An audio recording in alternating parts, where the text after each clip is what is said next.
S की कहानियाँ। कहानियों का एक प्यारा खजाना।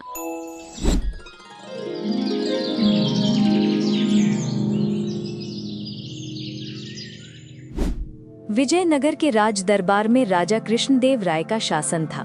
दरबार में एक रत्न था, तेनालीराम। उसकी बुद्धि, उसकी हाजिर जवाबी और उसका साहस सब मिलकर उसे सबसे अलग बनाते थे। आज हम 3 प्रसंग सुनेंगे, हंसी, रहस्य और जादू से भरे।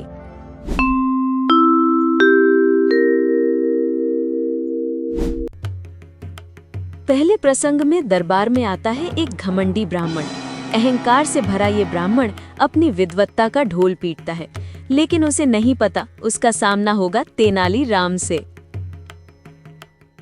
महाराज, मैं सबसे बड़ा विद्वान हूं, मुझे कोई हरा नहीं सकता। ठीक है, तो फिर तेनालीराम से मुकाबला करके दिखाओ। एक शर्त है, यदि आप हार गए तो सबके सामने खुद को मूर्ख मानना होगा। दरबारियों की हंसी और ब्राह्मण की अकड़ दोनों दिखाई दे रही थी।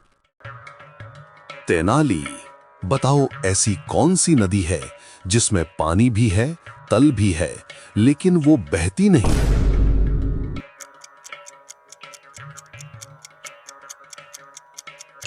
महाराज, इसका उत्तर है चित्रों की नदी।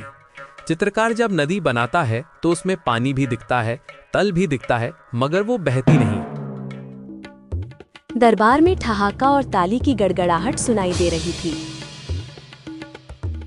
अच्छा, ये बताओ, संसार का सबसे बड़ा सत्य क्या है?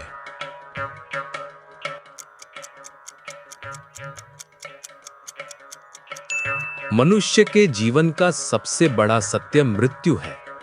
इससे बड़ा और कोई सत्य नहीं हो सकता। वाह तेनाली, बिल्कुल सही उत्तर। तो ये बताओ, मनुष्य की सबसे बड़ी शक्ति क्या है?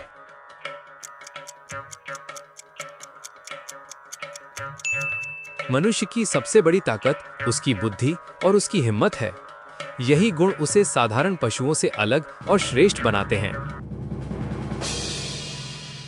अब मेरी बारी। बताइए, आसमान में कितने तारे हैं?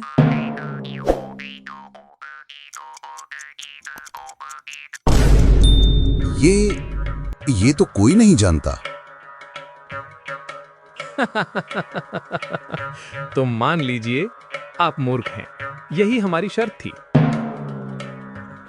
दरबार ठहाकों से गूंज उठा और वो ब्राह्मण वहां से शर्मिंदा होकर चला गया।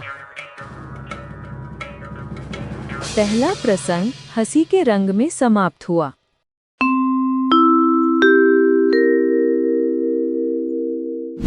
दूसरे दिन दरबार में हलचल मच गई।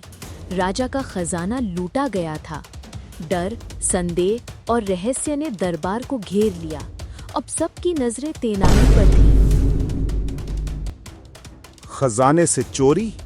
अगर चोर ना मिला तो दंड सबको मिलेगा।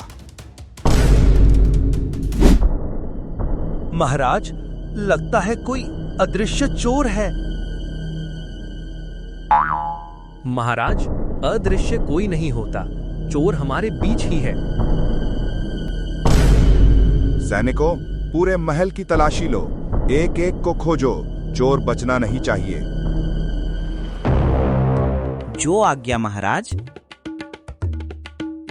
लेकिन महाराज, अगर चोर सचमुच जादू से अदृश्य हो गया हो तो? नहीं मंत्री जी, जादू सिर्फ दिमाग का भ्रम है। असली चोर यही हमारे बीच छिपा है। ठीक है तेनाली, तुम्हें एक मौका देता हूं। अगर तुमने चोर पकड़ लिया तो इनाम मिलेगा, वरना दंड।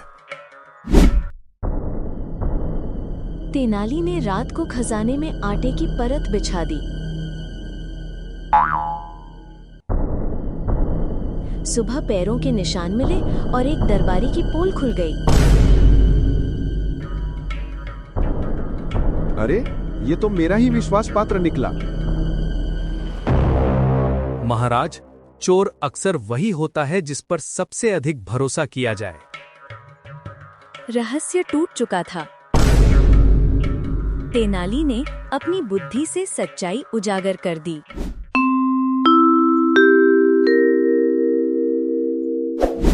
तीसरे दिन दरबार में आया एक साधु। उसके पास था एक जादुई दावा। उसने कहा कि उसके पास ऐसा पेड़ है जो झूठे को पहचान लेगा। पूरा दरबार कौतूहल और डर में भर गया। महाराज, मेरे पास जादुई आम का पेड़ है। जो झूठा होगा उसके पानी डालने से फल नहीं आएंगे। वाह, तो आज ही सबकी परीक्षा होगी। दरबार अपनी जगह से उठा और सब नदी किनारे उस रहस्यमय पेड़ की ओर आगे बढ़े। बीच रास्ते सभी आपस में फुसफुसा रहे थे। अगर पेड़ ने मेरी सच्चाई पर सवाल उठा दिया तो मेरी इज्जत क्या रह जाएगी। मैंने तो कभी बड़ा झूठ नहीं बोला, लेकिन छोटे छोटे झूठ क्या वो भी पकड़ लेगा। सुनो, मुझे तो लग रहा है ये साधु हमें फंसा देगा। इस पेड़ में कोई तो चाल जरूर छुपी है। हर कदम के साथ डर बढ़ रहा था। कदम धीमे हो गए, निगाहें झुकी और दिलों की धड़कनें तेज हो चली। चुप रहो, सब एक एक करके इस पेड़ पर पानी डालो। सच और झूठ का फैसला पेड़ ही करेगा, पर अभी कोई पीछे नहीं हटेगा। महाराज, मुझे तो लगता है कोई भी आगे नहीं बढ़ेगा। सब डर से कांप रहे हैं। चुप रहो, सच्चाई से डरने वालों का यहाँ कोई स्थान नहीं, और दरबार में भी। जो ईमानदार होगा वही पेड़ को फलवाएगा। सब लोग पेड़ के चारों ओर खड़े हो गए। वातावरण में खामोशी छा गई। हर किसी की नजरें पेड़ पर और साधु पर टिकी थीं। तुम सब आगे क्यों नहीं बढ़ते? महाराज, ये पेड़ जादुई नहीं, ये साधु का छल है। असली जादू हमारे डर में है। तेनाली निडर होकर पानी डालते हैं। पेड़ वैसा ही रहता है, साधु हक्का बक्का रह जाता है।